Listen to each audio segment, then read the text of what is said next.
Hiya, today we're going to make a proper ploughman's lunch, and this is what you need.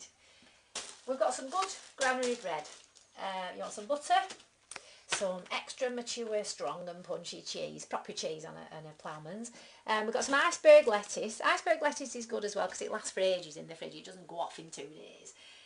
Stick of celeries, some cucumber and some salad tomatoes.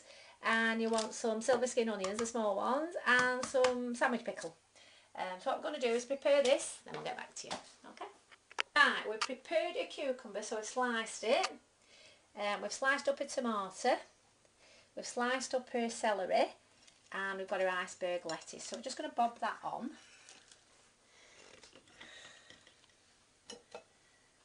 Any order you want. You can put as much as you want on, or as little.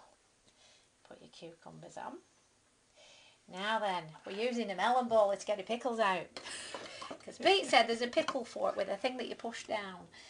We haven't got the benefit of the pickle fork, but a melon bowler will make sure that all the juice goes back in the thing as well, won't it, Pete? So we're going to do that. Put 5 on, shall we? Yep. Okay. Pickles are good.